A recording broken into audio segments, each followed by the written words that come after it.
Dear students, previous class we will discuss about general characteristics in euglenids. Today we are going to discuss about general characteristics in slime molds.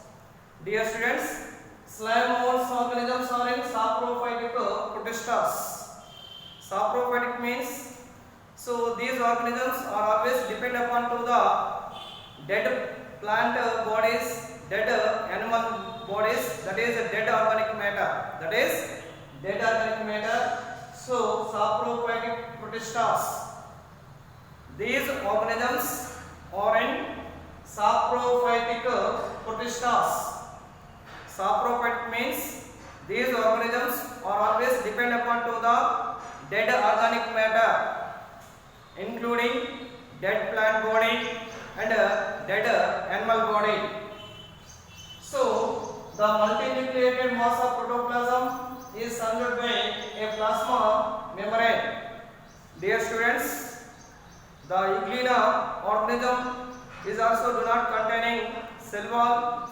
At the same time, the slime mold organism do not containing cell wall, only containing one type of plasma membrane.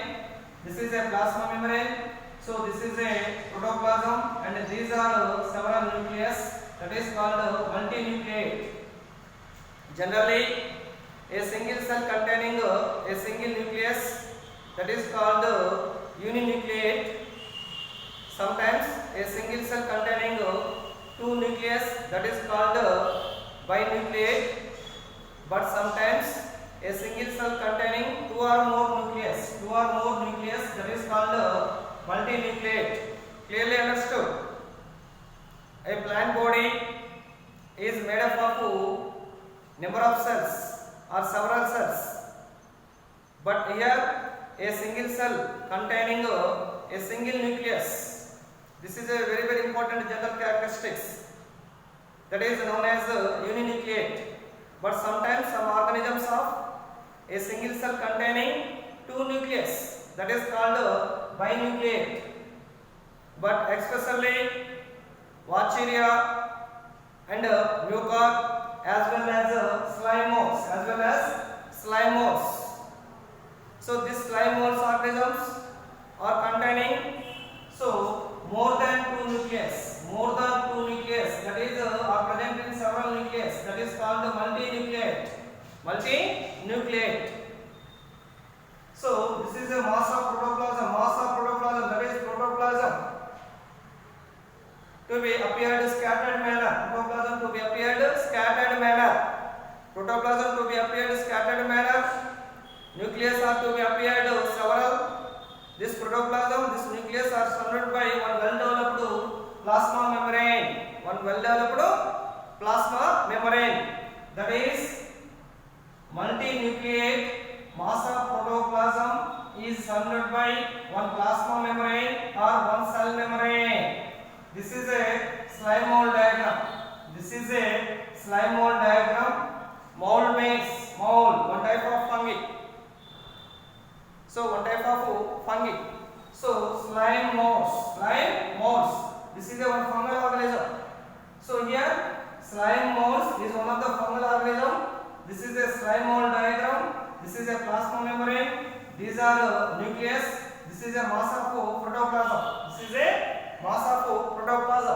Dear students, the multinucleated mass of protoplasm is surrounded by a plasma membrane. This is very important characteristic feature.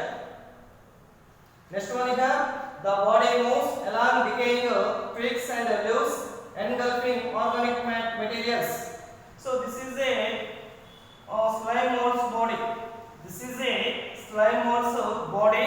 This body is always moving along decaying twigs and leaves. Then after engulfing organic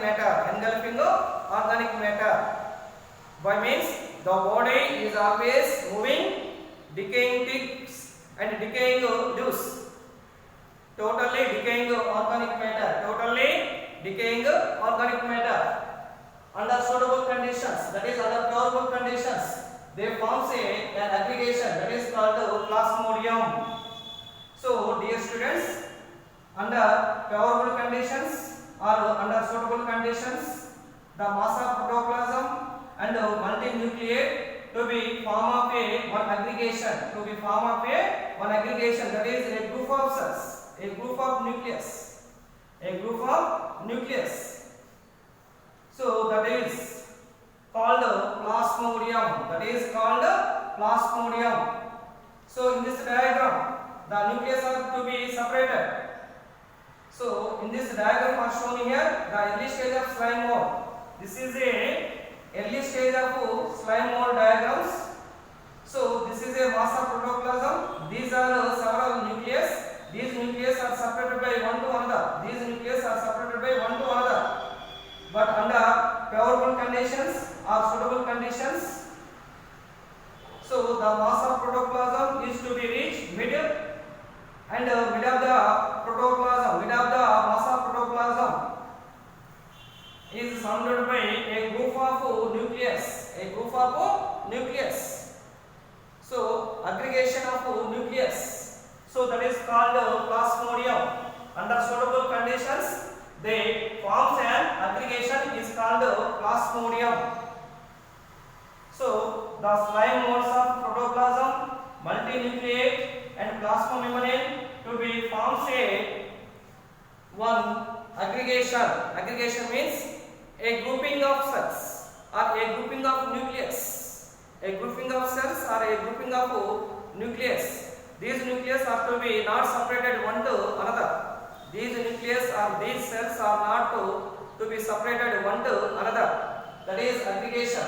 So this phenomenon is called plasmodium. Once again, under suitable or favorable conditions, they forms an aggregation is called plasmodium. So this plasmodium may grow and spread over several feet. So this plasmodium after some time to be this plasmodium. So may grow and spread over several feet.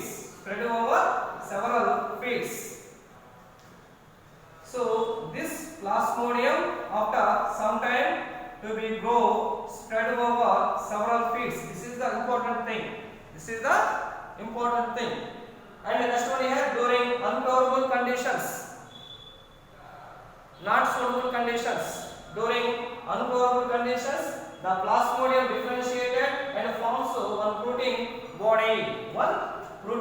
body. So this plasmodium to be making a protein body. This protein body tips containing spores. This protein body tips containing spores.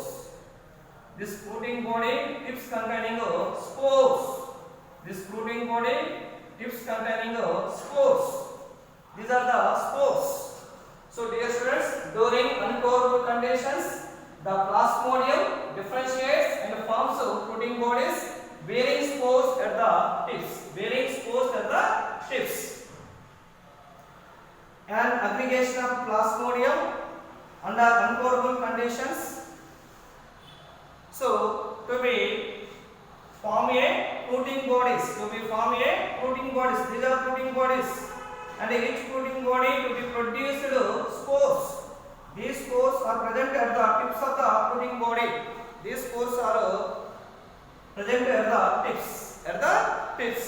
So during unfavorable conditions, the plasmodium differentiated and forms protein bodies bearing spores at the tips.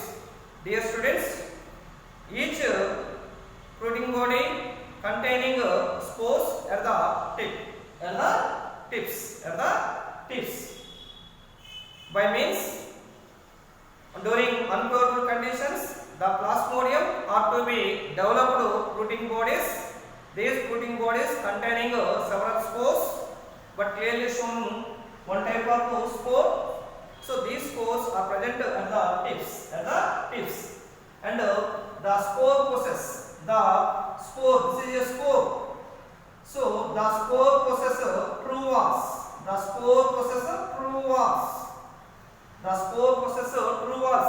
But plasmodium. So the slime mold body, the early stage of slime mold body, and the plasmodium are not containing cell wall, only contain but the spores containing true was, the spores possess true was. So these spores are extremely resistant and survive for several years. Every fruiting body containing spores, these spores are containing a well developed cell wall. So these spores are extremely resistant, very powerful, resistant and survive for several years, So these spores how to pass it, how to transfer one place to another place? By means the spores are dispersed by air currents. The spores are dispersed. Dispersed means transferred one place to another place through air currents. So dear students, the spores are dispersed by air currents. By means the spores are transferred from one place to another place through the air.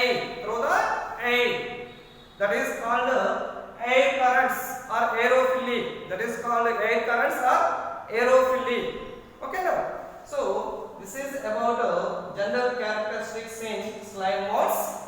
Okay now. Thank you.